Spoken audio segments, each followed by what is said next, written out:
Okay friends, સો previous લેક્ચરમાં આપણે નવું જ ચેપ્ટર સ્ટાર્ટ કરેલું શ્રેણિક, જેને ઇંગ્લિશમાં કહેવાય છે મેટ્રિક્સ. તો પ્રીવિયસ લેક્ચરમાં આપણે વાત કરેલી શ્રેણિક શું છે, કેવું આવે શ્રેણિક, કેવી રીતે ગોઠવણી કરવાની હોય છે, શ્રેણિકની કક્ષા કોને કહેવામાં આવે છે, તથા શ્રેણિક વિશે કેટલાક અગત્યના પરિણામો જોયેલા. હવે આજે એમાં જ આગળ થોડું વધીશું અને આજનો ટૉપિક પહેલો જે છે એ છે શ્રેણિકોની સમાનતા. ઇંગ્લિશમાં કહેવાય છે ઇક્વાલિટી ઓફ મેટ્રિક્સ. ઓકે, ચલો. તો ધારો કે શ્રેણિકોની સમાનતા એટલે કે ભાઈ તમે સમાનતા વર્ડ તમારા માટે નવો નથી. ઇક્વાલિટી તો કોઈ બી બે વસ્તુ સમાન ક્યારે હોય તો જ્યારે અમુક એના લક્ષણો ગુણધર્મો બધા બંનેના મળતા આવતા હોય તો એ બે વસ્તુઓને આપણે સમાન કહીએ છીએ. તો શ્રેણિકો સમાન ક્યારે થશે? તો ધારો કે મારી પાસે બે શ્રેણિક છે. તો ગયા લેક્ચરમાં આપણે જોયેલું કે શ્રેણિકોને કેવી રીતે દર્શાવવામાં આવે. તો પહેલો શ્રેણિક ધારો કે મારી પાસે છે એ આઈ જે, એને નામ આપી દીધું મેં કેપિટલ એ, અને એની ઓર્ડર એટલે કે એની કક્ષા છે એમ ક્રોસ એન. બીજો શ્રેણિક મારી પાસે બી આઈ જે ને એની કક્ષા છે એની બી એમ ક્રોસ એન. તો અહીંયા એક વખત પાછું ક્વિક રિવિઝન કરાવી દઉં. એ અને બી શ્રેણિકોને તમારે દર્શાવવું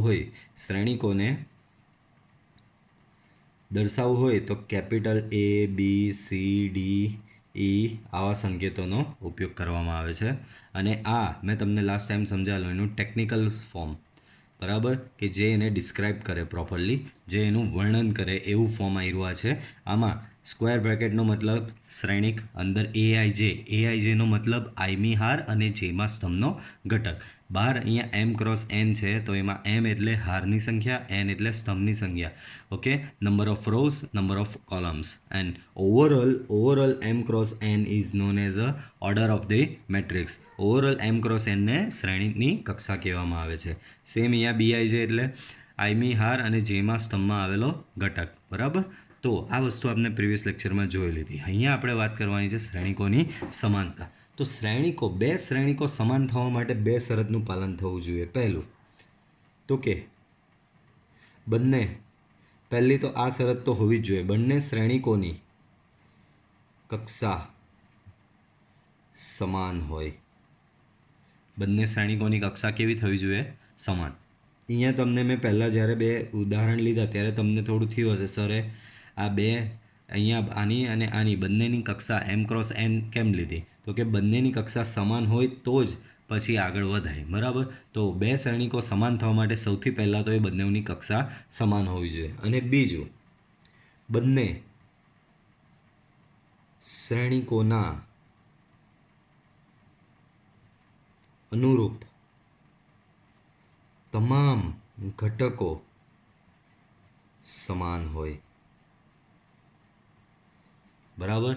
એક તો પહેલું તો બંનેની કક્ષા સમાન હોવી જોઈએ અને બંનેના અનુરૂપ તમામ ઘટકો સમાન હોવા જોઈએ. જેમ કે આપણે એક ઉદાહરણ લઈએ તો ઉદાહરણથી તમને એકદમ ક્લિયરલી સમજ પડી જશે. ઓકે, તો ધારો કે મારી પાસે એક શ્રેણિક છે એ બરાબર 1 2 3 4, એકદમ બેઝિક ઉદાહરણ લઈએ. એન્ડ બી, આની કક્ષા તમે ક્લિયરલી ઓબ્ઝર્વ કરી શકો, બે હાર ને બે સ્તંભ છે તો આનો ઓર્ડર થશે 2/2. સેમ વે મારી પાસે બીજો મેટ્રિક્સ છે બી બરાબર 1 2 3 4, સિમિલર. આની કક્ષા બી 2/2. તો આ પહેલાં તો બંને શ્રેણિકની કક્ષા સમાન છે. ઓકે, રાઈટ, પહેલા પોઈન્ટનું પાલન કરે છે, બરાબર. અને પછી દરેક શ્રેણિકના અનુરૂપ ઘટકો 1 1.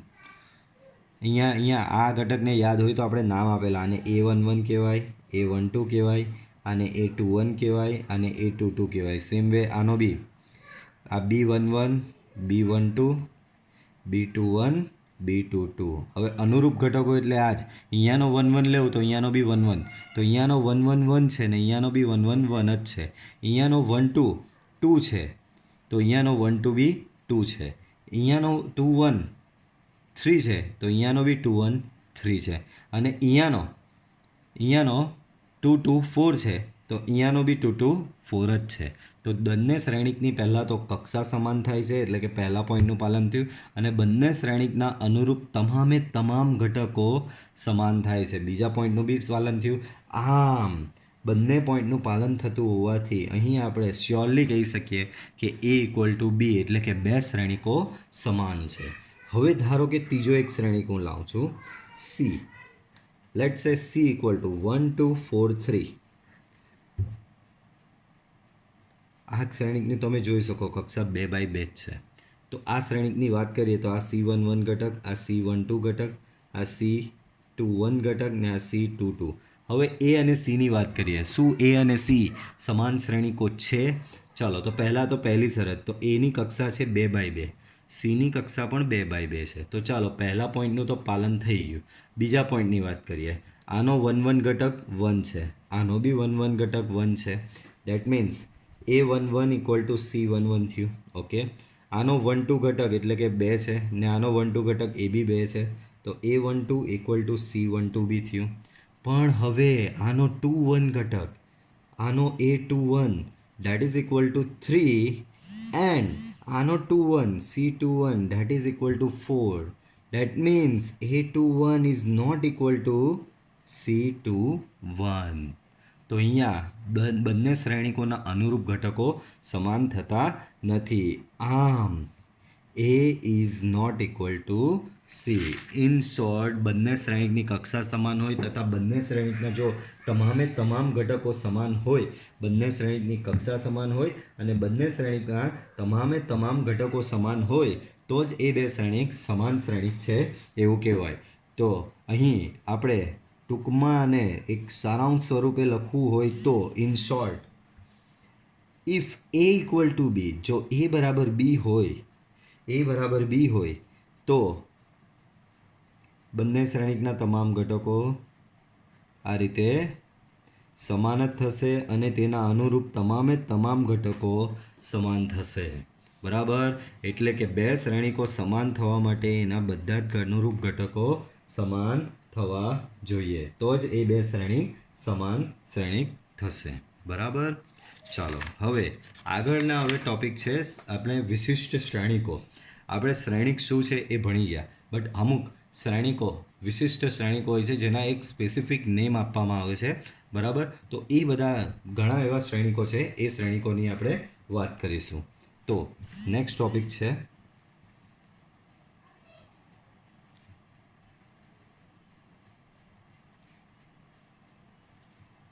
તો એમાં સૌથી પહેલો જે શ્રેણિક છે એ છે હાર શ્રેણિક, અને ઇંગ્લિશના કહેવામાં આવે છે રો મેટ્રિક્સ. બધાને ખબર, હાર એટલે રો કહેવામાં આવે, શ્રેણિક એટલે મેટ્રિક્સ, જે મેં તમને ઓલરેડી સમજાવેલું છે. તો હાર શ્રેણિક એકદમ સિમ્પલ ભાષામાં કેવું, એકદમ જ સિમ્પલ ભાષામાં, તો જે શ્રેણિકની કક્ષા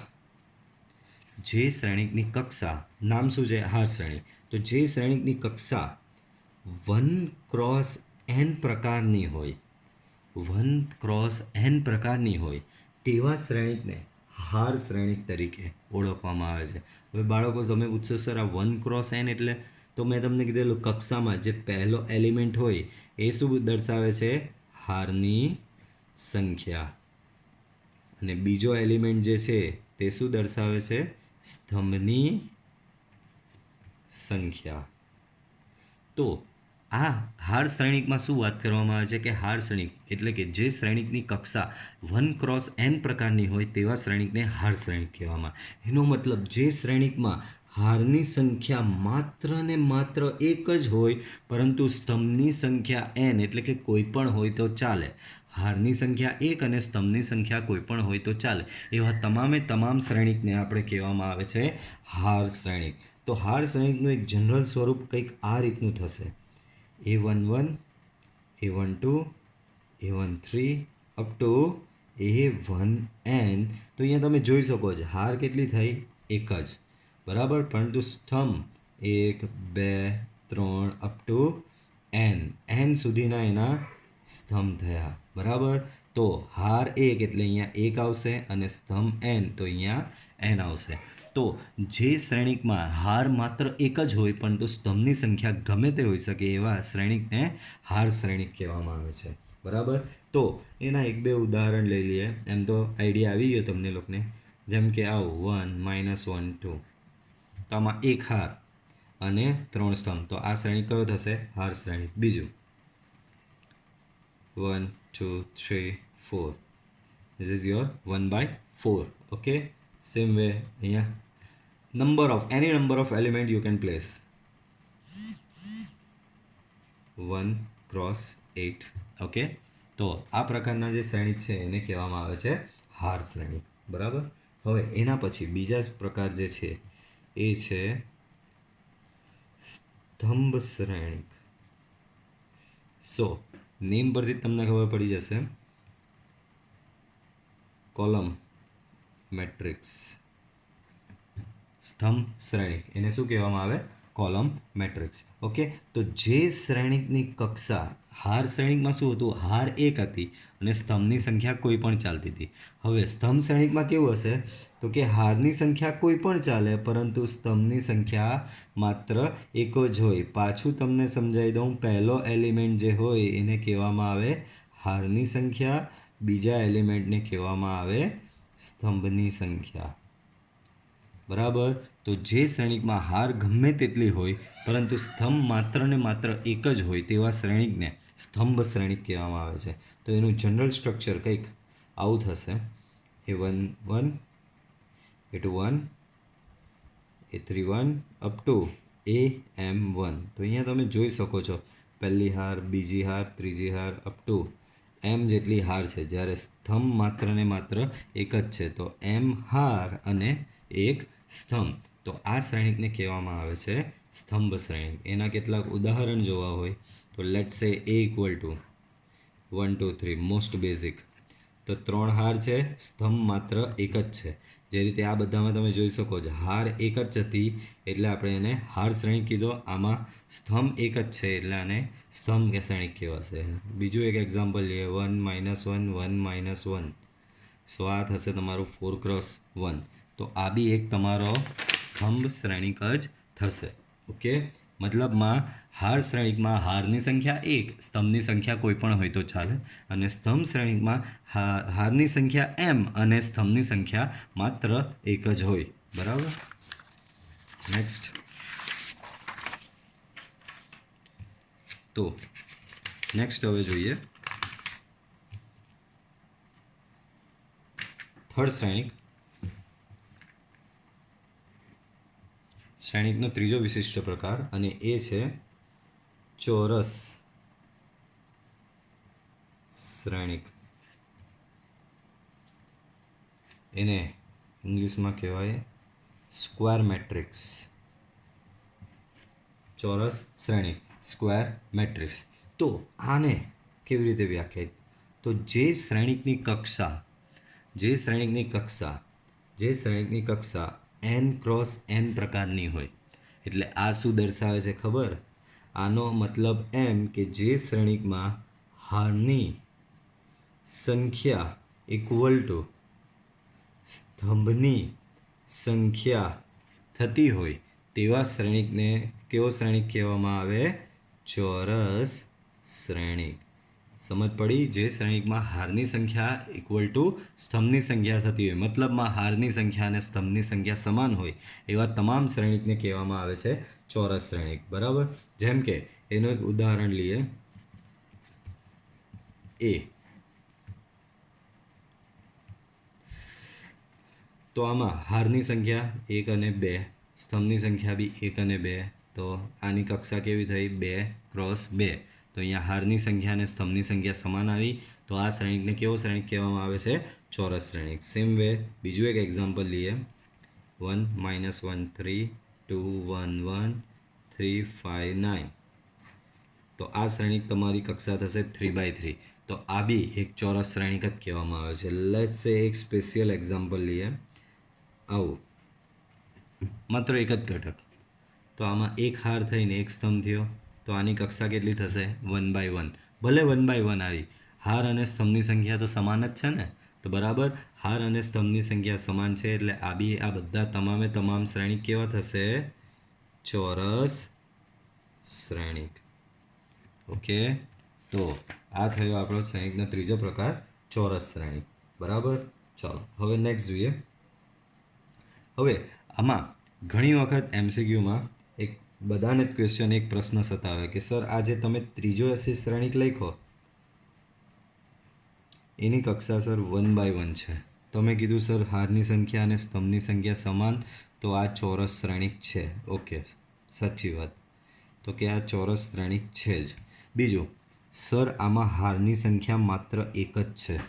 હારની સંખ્યા શું છે સર? માત્ર એક જ છે. તો સર આ હાર શ્રેણિક બી થશે. તો ભાઈ પહેલા વિદ્યાર્થી આવીને મને એમ કીધું સર 1/1 છે, હારની સંખ્યા ઇક્વલ ટુ સ્તંભની સંખ્યા, તો સર એ ચોરસ શ્રેણિક છે. તો પહેલો વિદ્યાર્થી બી સાચું. બીજો વિદ્યાર્થી આવીને મને એમ કહી ગયો કે ભાઈ સર આમાં હારની સંખ્યા માત્ર એક જ છે, તો આ હાર શ્રેણિક થયો. તો ભાઈ એ બીજો વિદ્યાર્થી બી સાચો. ત્રીજો વિદ્યાર્થી આવીને મને એમ કહી ગયો કે સર આમાં સ્તંભની સંખ્યા બી એક જ છે, એટલે સર આ સ્તંભ શ્રેણિક થશે. તો એ ત્રીજો વિદ્યાર્થી બી સાચો. મતલબમાં આ પ્રકારનો જે શ્રેણિક છે 1/1 પ્રકારનો, એ ચોરસ શ્રેણિક પણ છે, હાર શ્રેણિક પણ છે અને સ્તંભ શ્રેણિક પણ છે. બરાબર. તો આ વસ્તુ ખાસ યાદ રાખજો. આ એક વિશિષ્ટ પ્રકારનું ઉદાહરણ થઈ જશે. MCQમાં તમને થોડું ડિસ્ટર્બ કરી શકે છે. બરાબર. ચાલો હવે નેક્સ્ટ જોઈએ.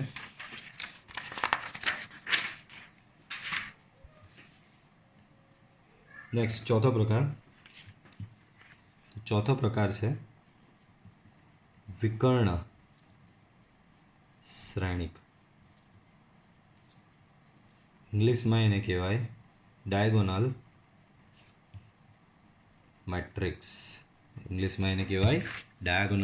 મેટ્રિક્સ. ઓકે, તો આને થિયરીમાં જવા કરતાં પહેલાં ડાયરેક્ટ ઉદાહરણ જોઈએ અને ત્યારબાદ એનો થિયોરિટિકલ પોઈન્ટ સમજીએ તો વધારે ઇઝીલી સમજ પડશે. તો વિકર્ણ શ્રેણિક, નામ વિકર્ણ એટલે તમને ખબર હોય છે ભાઈ સમાંતર બાજુ ચતુષ્કોણ કે કોઈ બી ચતુષ્કોણ હોય તો એના સામસામેની બાજુઓના બિંદુઓને જોડતો રેખાખંડ એને વિકર્ણ કહેવામાં આવે. હવે તમે કહેશો શ્રેણિકમાં એવો વિકર્ણ ક્યાંથી આવવાનો? તો ચાલો ધારો કે પહેલી ઉદાહરણ આપું એ પહેલાં બી સૌથી ઇમ્પોર્ટન્ટ લાઈન પણ એક સૌથી ઇમ્પોર્ટન્ટ લાઈન એ છે કે કોઈ બી શ્રેણિક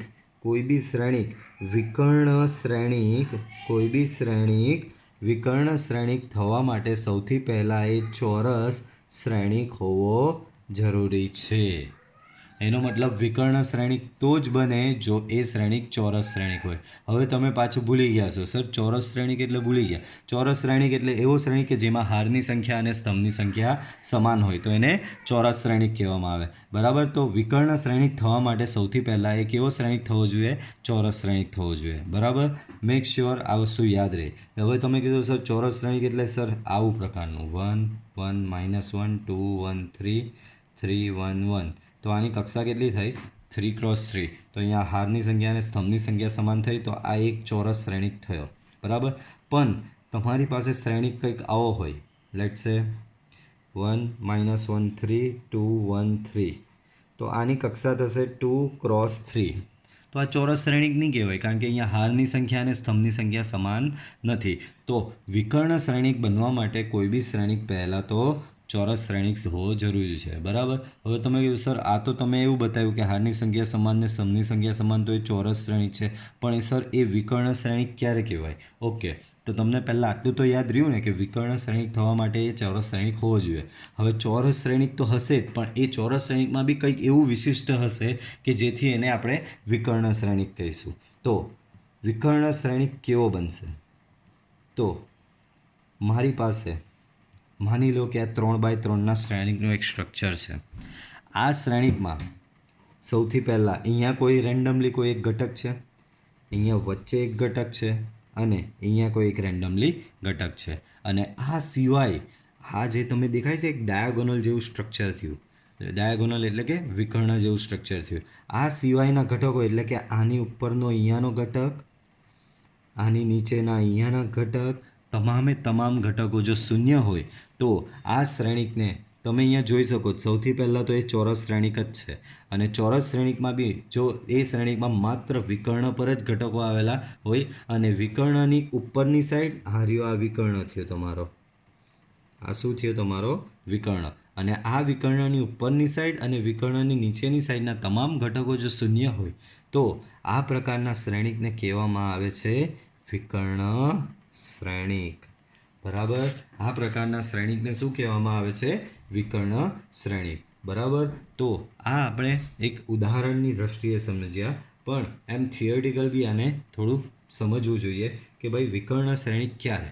તો જે ચોરસ શ્રેણિકમાં, વ્યાખ્યામાં બી પહેલાં તો આ વસ્તુ આવશે જ, જે ચોરસ શ્રેણિક માટે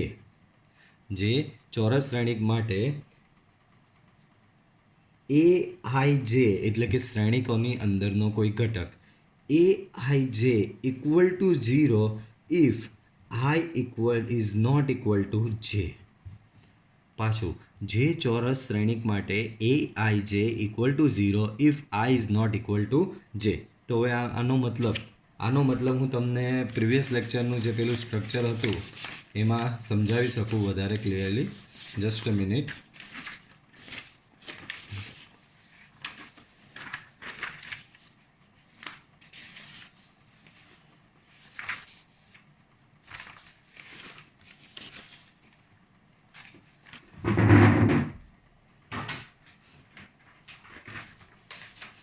તો પ્રીવિયસ લેક્ચરમાં આપણે આ પ્રકારનું એક સ્ટ્રક્ચર જોયેલું. આ સ્ટ્રક્ચર એટલે કે હું આ સ્ટ્રક્ચરની અહીંયા વાત કરી રહ્યો છું. તો આ સ્ટ્રક્ચરમાં તમે જોઈ શકો છો, આની પર ખાલી ફોકસ કરો. A11, A12, A33, A44, A55 up to so on. તો આ જે રાઉન્ડ કર્યા એ ઘટકો માટે તમે જોઈ શકો છો કે આઈની અને જેની વેલ્યુ, જેમ કે અહીંયા આઈ તમારો 1, જે તમારો 1, અહીંયા આઈ તમારો 2, જે તમારો 2, આઈ તમારો 3, જે 3, આઈ 4, જે 4, આઈ 5, જે 5. મતલબમાં આ બધા ઘટકો પર આઈ અને જેની વેલ્યુ સમાન છે. એટલે કે આ બધા ઘટકો માટે તમારી શરત કેવી થાય છે કે આઈ ઇક્વલ ટુ જે. પણ એ સિવાયના કોઈ બી ઘટક લો, લેટ્સ સે અહીંયાનો લો 1 3, તો I is not equal to J. 1 4, તો I is not equal to J. 1 5, તો અહીંયા બી I is not equal to J. 2 4, I is not equal to J. 2 5, I is not equal to J. 5 2, I is not equal to J. 5 3. મતલબમાં આ line બને એ સિવાયના તમામ ઘટકો માટે શું થશે તમારું? I is not equal to J. તો આ વિકર્ણ શ્રેણિકની બી શરત કંઈ એવી જ છે, I is not equal to J. તમને બી ખબર છે કે આ પટા પર જ આઈ ઇક્વલ ટુ જે થશે. તો એ સિવાયના તમામ ઘટકો એટલે કે આ બધા ઘટકો માટે શું થશે? I is not equal to J. જેમ કે અહીંયા વાત કરું તો આ A11 થયો, આ A12 થશે, આ A13 થશે. તો અહીંયા I is not equal to J આવ્યું, અહીંયા બી I is not equal to J આવ્યું. કેમ? આઈ 1 છે ને જે 3 છે. સેમ વે આ તમારો ઘટક કયો થશે? A21. આ ઘટક કયો થશે? A22. ને આ ઘટક કયો થશે? A23. આ થશે A31, A32, A33. બરાબર. તો અહીંયા બી I is not equal to J, I is not equal to J, I is not equal to J. તો જ્યાં I is not equal to J છે એ તમામે તમામ ઘટક તમારા કેવા થશે? 0 થશે. બરાબર. તો આપણે વિકર્ણ શ્રેણિકમાં બી કંઈક એવું જ કીધું. જેમ કે હું 4x4નો બનાવું તો 2 1 3 અને 5. તો આ સિવાયના બાકીના તમામે તમામ ઘટકો અહીંયાના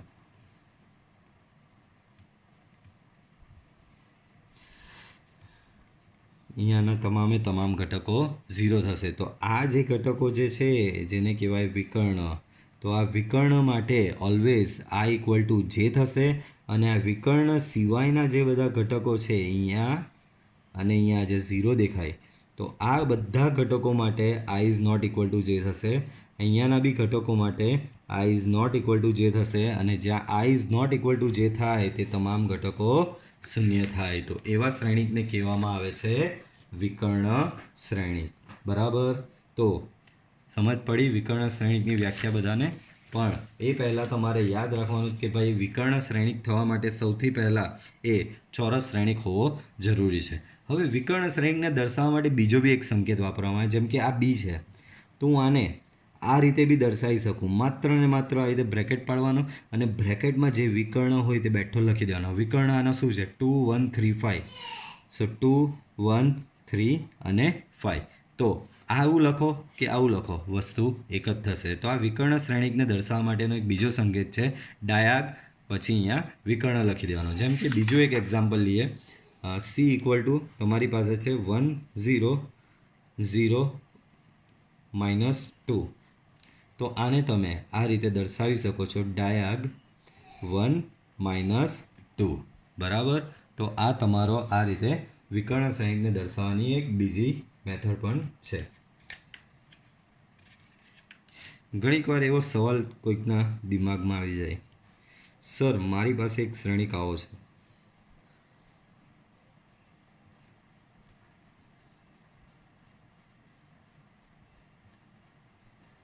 સર આ કેવો શ્રેણિક કહેવાય? તો આ બી પહેલાં તો આને વિકર્ણને હું હાઇલાઇટ કરું છું. આપણે એટલું જ જોવાનું કે ભાઈ વિકર્ણની ઉપર અને નીચે શૂન્ય છે, દેટ્સ ઇટ. આ વિકર્ણ શ્રેણિક કહી શકાશે.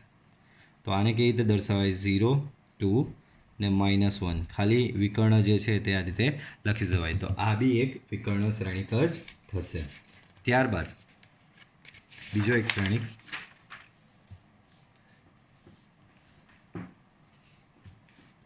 નંબર 5, શૂન્ય શ્રેણિક. નામ પરથી જ ખબર પડી જાય કે આમાં શું હશે. એને કહેવાય છે ઝીરો મેટ્રિક્સ. ઓકે.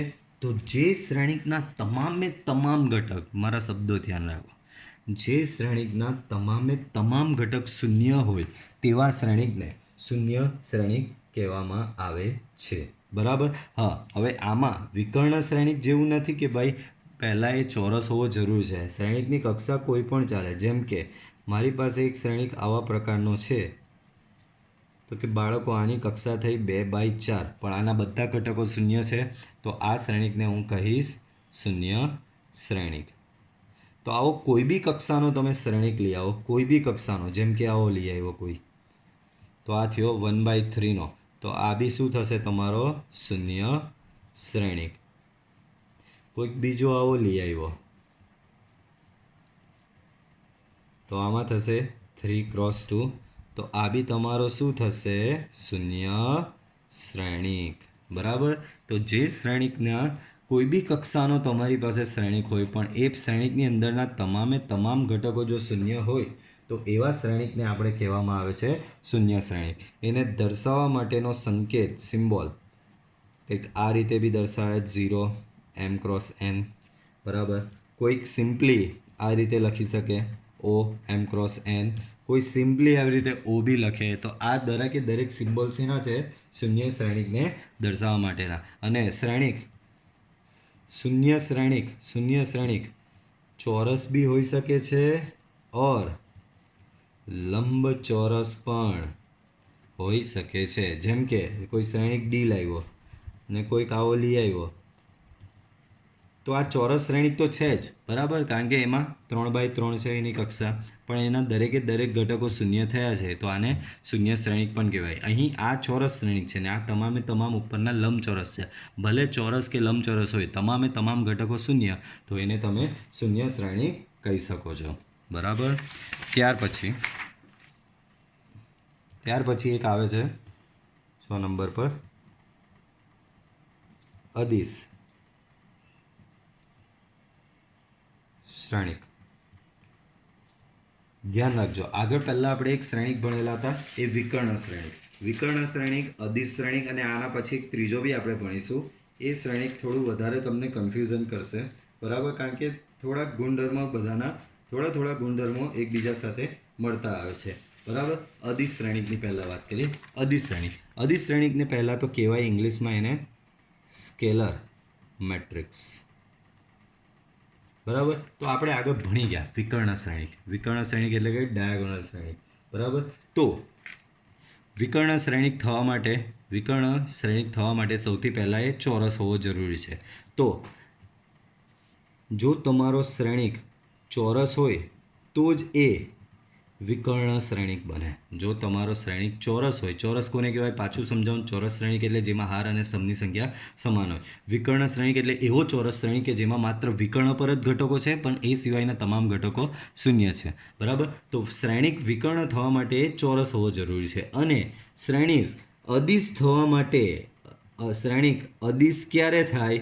શ્રેણિક અદિશ ત્યારે જ થાય જો એ પોતે પહેલાં વિકર્ણ શ્રેણિક હોય તો જ એ અદિશ શ્રેણિક થશે. ઇન શોર્ટ, તમારો અદિશ શ્રેણિક ચોરસ શ્રેણિક બી ઇનડાયરેક્ટલી અહીંયા થશે જ. આમ આખી ચેઇન બને. તમે જુઓ, તમારો શ્રેણિક વિકર્ણ શ્રેણિક ક્યારે કહેવાય? જો એ ચોરસ હોય. ને તમારો શ્રેણિક અદિશ શ્રેણિક ક્યારે કહેવાય? જો એ વિકર્ણ શ્રેણિક હોય. તો હવે તમે મને પૂછો, સર તો અદિશ શ્રેણિક કેવો દેખાય? વિકર્ણ તો સર અમને ખબર પડી ગઈ, પણ અદિશ એટલે કેવો શ્રેણિક હશે? તો એને બી ડાયરેક્ટ એક્ઝામ્પલથી જ ભણીએ. લેટ સે મારી પાસે એક શ્રેણિક કોઈક આવો છે. ધ્યાન રાખજો, ચોરસ શ્રેણિક જ હું બનાવી રહ્યો છું. તો તમે જોઈ શકો છો વિકર્ણ પરના જ ઘટકો છે, એ સિવાયના તમામ ઘટકો શૂન્ય છે. તો આ શ્રેણિકને અદિશ શ્રેણિક કહેવાય. હવે તમે કહો સર આમાં ને વિકર્ણ શ્રેણિકમાં ફરક શું? તો વિકર્ણ શ્રેણિકમાં જોયેલું કે વિકર્ણ પરનો દરેક ઘટક અલગ હોઈ શકે છે, પણ અદિશ શ્રેણિકમાં વિકર્ણ પરના તમામે તમામ ઘટકો વિકર્ણ પરના ધ્યાન રાખો, વિકર્ણ પરના તમામે તમામ ઘટકો અહીંયા સમાન હોય છે. આમ અદિશ શ્રેણિક એટલે એવો વિકર્ણ શ્રેણિક કે જેના વિકર્ણ પરના તમામ ઘટકો સમાન હોય છે, તો એને કહેવામાં આવે છે અદિશ શ્રેણિક. બરાબર. એક આખી ચેન તમે ધ્યાનથી સમજી લો. ચોરસ શ્રેણિક હોય તો જ એ વિકર્ણ બની શકે, અને વિકર્ણ શ્રેણિક જ અદિશ શ્રેણિક બની શકે. એટલે અદિશ થવા માટે વિકર્ણ હોવો જરૂરી છે, અને વિકર્ણ થવા માટે ચોરસ શ્રેણિક હોવો જરૂરી છે. બરાબર. બીજું એક આનું એક્ઝામ્પલ લઈએ તો આ રીતે વિકર્ણ પર માત્ર ને માત્ર વિકર્ણ પર ધ્યાન આપો. માત્ર અહીંયા -5 એ સિવાયના 0 અને 0. તો વિકર્ણ પરના તમામ ઘટકો જો સમાન હોય, વિકર્ણ પરના તમામ ઘટકો સમાન હોય તો એવા શ્રેણિકને કહેવામાં આવે છે અદિશ શ્રેણિક. આના પછી એક બીજો શ્રેણિક જે છે, શ્રેણિકનો પ્રકાર સિમિલરલી સેમ ટુ સેમ આના જેવો જ છે, માત્ર માઇનર એક ચેન્જ છે એમાં, અને એ ચેન્જ તમને વિકર્ણ શ્રેણિક આપણે પહેલાં ભણ્યા, ત્યાર પછી અદિશ શ્રેણિક ભણ્યા. હવે જે શ્રેણિક આવી રહ્યો છે એનું નામ છે એકમ શ્રેણિક.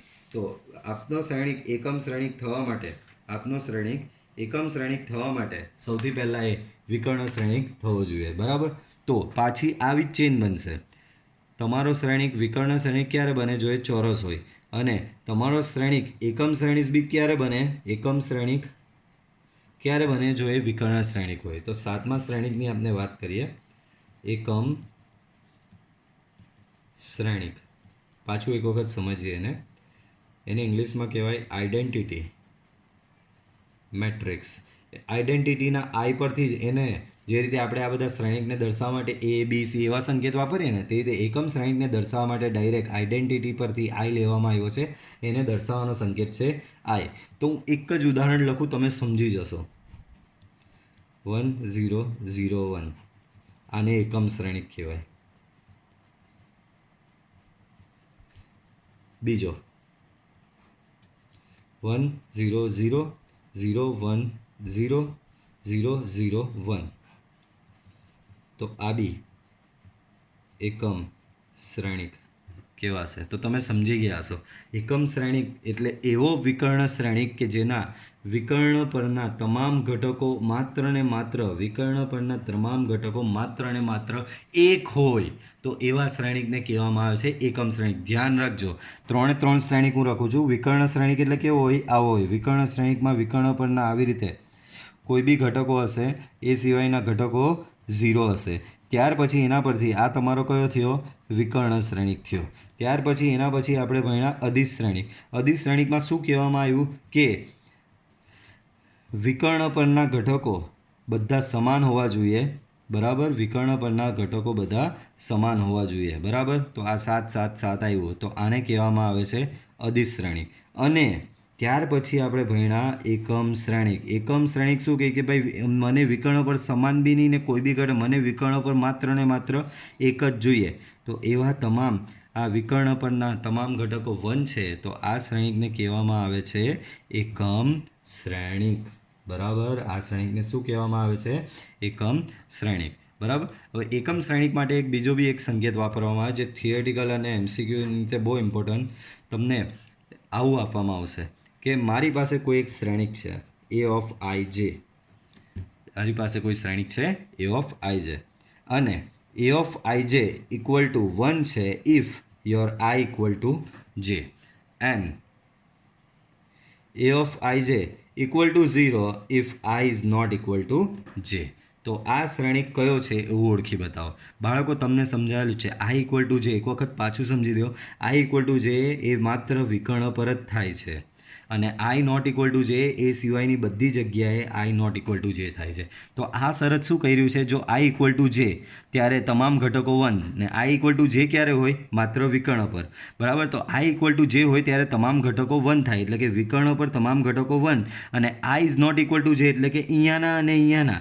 તો I is not equal to J ક્યારે થાય? તો કે આ બે જગ્યાએ થાય અને ત્યારે તમારો એઆઈ જે શું થાય છે? 0. તો આ શ્રેણિક તમારો કયો શ્રેણિક થશે? એકમ શ્રેણિક. બરાબર. તો આ હતું એકમ શ્રેણિક. એકમ શ્રેણિક જેમ કે આ આપણે ભણ્યા એકમ શ્રેણિક એને આઈ વડે દર્શાવેલો, પણ આને ઓર થોડું સ્પેસિફિકલી દર્શાવવું હોય તો આને દર્શાવવા માટે બીજો સંકેત છે આવો. એને કાં તો આ કેટલા 2/2 નો છે ને, તો એને દર્શાવવા માટે આઈ ઓફ 2/2 અથવા તો માત્ર i2 એવા સંકેતનો ઉપયોગ થાય. તો સેમ વે આ 3/3 નો એકમ શ્રેણિક છે તો એને દર્શાવવા માટે આઈ ઓફ 3/3 ઓર સિમ્પલી i3 એવો સંકેત નો ઉપયોગ થાય છે. બરાબર. તો આ હતું આપણો એકમ શ્રેણિક. તો આજે આટલું રાખીશું. નેક્સ્ટ લેક્ચરમાં આની આગળ કન્ટિન્યુ કરીશું. So thank you. Stay home, stay safe.